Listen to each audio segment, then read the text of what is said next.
Hi guys, welcome to Life of Try. So if you've been following this series of videos, you will know I've been doing my own Couch to 5k and I've called it Ironman to Couch to 5k. And that's because once upon a time, a number of years ago, I've done Ironman, I've done marathons, I've done various running races, cycling races, triathlon races. But because of three different factors, COVID, children and injury, I haven't trained as consistently and as much as I probably wanted to in the last couple of years. And in the last probably 12 months or so, I've tried to come back a couple of times with a number of false dawns. And what I mean by that is I've tried to come back and run a 10k off the bat with very little training, thinking that my fitness that I have in the bank will get me through and my pace will come back and whatever. And it's either resulted in me picking up little niggles, or it's resulted in me being disheartened or demotivated because I wasn't as fast as I once was. So we decided to do Couch to 5k and we stripped it right back as regards to my ability, and I said, right, I'm going to follow this plan as best as I could, and probably I followed 95% of the plan, and I'll come on to some of the elements I've changed in a moment. So we've just completed week 9 and that's the last week, and it's gone really well.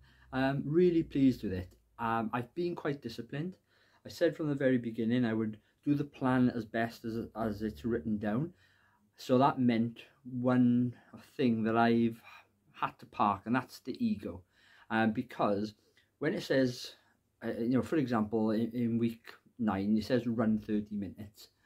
Well, normally the old me would have said, right, okay, what pace am I doing? What distance am I doing? And I tried to strip that right back and just run for the time. So I run for time and I run for effort level, and that's important to note. The effort level was comfortable. This was about getting back to some form of fitness. This was getting back to I suppose a starting point or a foundation, which now I can move on to the next stage. And my next stages, I'll come to the end of the video as regards to what I'm probably going to do next. So week 9 went really well. I had to do 3 30-minute runs, and if you'd watched my previous videos, you'll know that I have a bit of an issue with the last few weeks of the plan because they're the same workout every time, and it's just run for a set amount of time. Whereas earlier in the plan, there's a bit of interval training. Most sessions was interval training. You would run, walk, and I just think in the last couple of weeks, what they could have done is taken probably the middle run and done some form of interval training. So you run at a reasonably high effort, but you have walking sort of recovery phases in it. But that's the plan. It's been proved throughout the world that it works for people. Brilliant. And that's why I wanted to stick to it. As I said earlier, I stuck to the plan probably 95% of the time. So in the earlier weeks, where I think my fitness came back quite quickly. So when I was asked to run for a minute, then walk for 90 seconds, to be honest, that was probably, it was too, my fitness was there is what I'm trying to say, and I didn't need that long recovery time. So I ended up perhaps running for 90 seconds and walking for a minute. And that's where some of the slight changes came.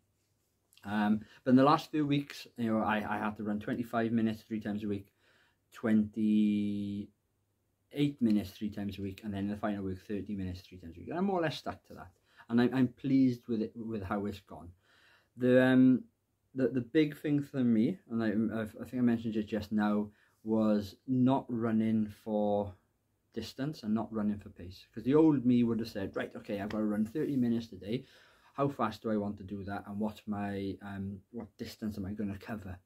So yeah, that sort of went out the window until this last final week. So I did more or less 8.5 weeks until I got to the second session of week 9, and I thought, right, okay, I feel I can probably pick the pace up and really push myself. And I'm glad I did that, because it gave me an indication of now where I am. The other thing to note is this is a Couch to 5k, and everyone is different. And I did get to 5k within week 7, I think it was. So the important thing to note in that is, it's all individual. So just because I got to 5k doesn't mean that's, you know, super duper. You know, some other person may have got to 5k earlier, or it's all relative to where you are at that moment in time. And yes, you know, some people have said to me, why are you doing Coach to 5k? You've done marathons. Well, I did marathons 2 years ago. You know, where I am at the moment, that's relative to me. And whether you run 5k, 10k, half marathons, marathons, ultra marathons, it's all irrelevant as regards to other people. It's all relevant to you, you know, where you are in that moment of time. And don't forget that.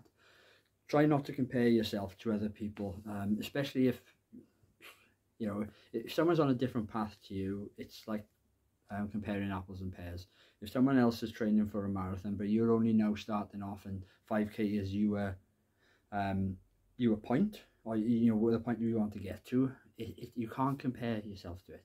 And that's one of the reasons I took pace out of it. I didn't want to try and do 8-minute mile, 7.5-minute mile, 7 minute, or whatever pace I used to do. I wanted to just try and run comfortably for the time.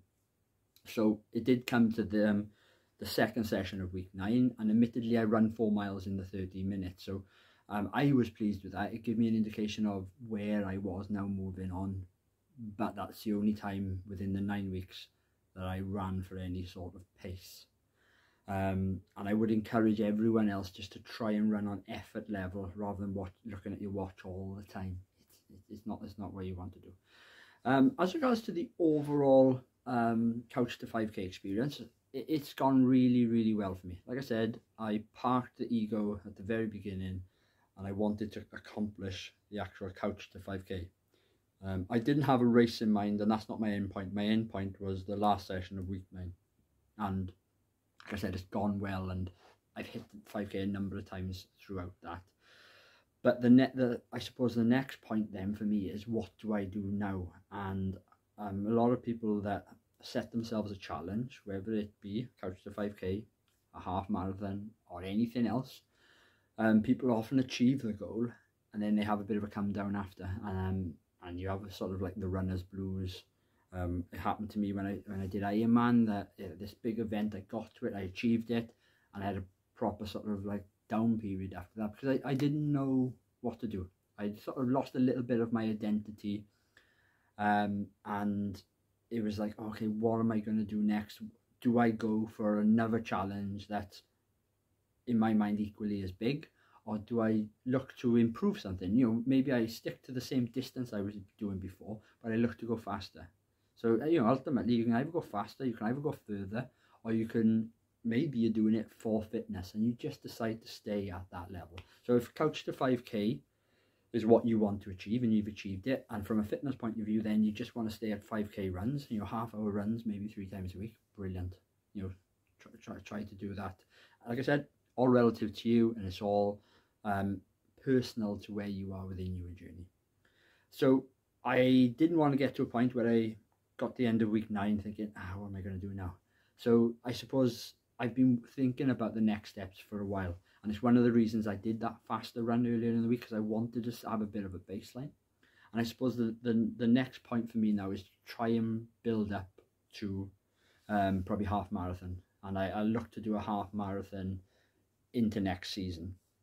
And I don't know, I may have a goal of trying to go faster than I have gone before. I don't know if that'll come too early, you know, too quickly, but I definitely want to achieve a half marathon next year. But first I'll probably look to get up to 10k, and then I'll kick in with some form of half marathon training plan. And plans are important. Make sure that if you are looking to move on to the next step, that there's a plan. The Couch to 5k plan is brilliant because it sets it out for you. 3 times a week you have to run. Give yourself 24 hours recovery at least between each runs, and you know, it gives you a step-by-step process. So the next step then, if you wanted to get something like 10k, there are other plans out there. Try and stick to some of them. The good thing is you've set yourself a foundation now, so you probably won't take 9 weeks to get to 10k. You know, you probably, your fitness will come quite quickly. So that's important.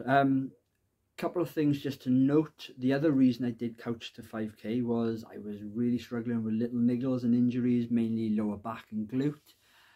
Because I was structured in my return to running, I didn't see any issues with my with that area.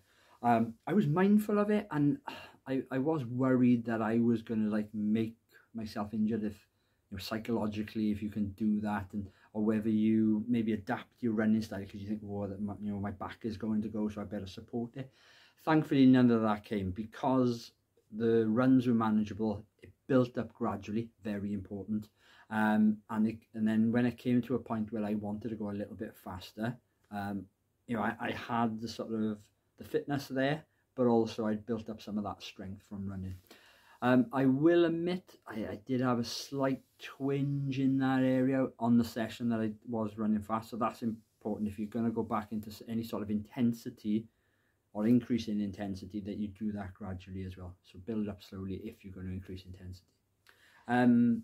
But this is the sucker here, that out of all of the 9 weeks and the probably I think 27 runs that I've had, generally no issues with injury. And then on my final run today, I ran comfortably for 30 minutes, not a fast pace at all, and I rolled my ankle. And that's something that you can't factor in. Yes, you can be super mindful of where your feet are landing and the terrain that you're running, but I was running on a relatively flat surface. There was not much debris around, but I rolled my ankle, and I managed to, you know, I walked straight after it. It felt okay. It hurt at the bloody time, but within about 30 seconds to a minute, it felt okay. So I ran back. But I tell you what, I can barely walk on it now. So a bit of rest and recovery for that, and I'll probably give myself a few days off at least before coming back to it. But it just shows that, you know, the game we're in, anything can happen. Shit can happen. I'm just glad it happened towards the end, and you know, I'm still motivated because I've achieved what I've achieved now, and I'm looking forward to the next thing. Whereas if it happened maybe on week 2, 3, rolled my ankle, had a couple of days off, maybe even a couple of weeks off because of it, yeah, it would have been a kick in the teeth. So it's just something to be mindful about how you manage the process. And if that does happen to you and you do get injured while following a plan, don't be afraid to adapt. The important thing is don't play catch up. So if you end up having a couple of weeks off, don't jump 2 weeks. If you are working towards a sort of end goal and that can't really change from a time point of view, so you've got a race, it's better to adapt the plan rather than to jump forward. And if you've got a coach, or maybe you've got someone quite knowledgeable that you're getting your plans from, consult with them. And that's vital now. Don't play catch up, because catch up will result in more injury. I've done it myself, where I've got injured, I had a month or 2 off, and then I'm playing catch up trying to get to a big event, and then you're having to manage niggles, you're having to manage maybe slightly different injuries as well. Just don't do it. So anyway guys, there we go, end of the series. Hopefully it at least helps one person. I'll be happy. That just to take some of the points that I've done, or that I've said within my videos, follow the plan, trust in the plan, but also trust in your ability, and build up slowly. Don't go too fast too soon. Anyway, if you like what we do, check out our social media, check out our YouTube channel. If you're watching this, you're watching YouTube, so subscribe, like, and all that malarkey, and hopefully we'll do more videos in the future. Cheers all.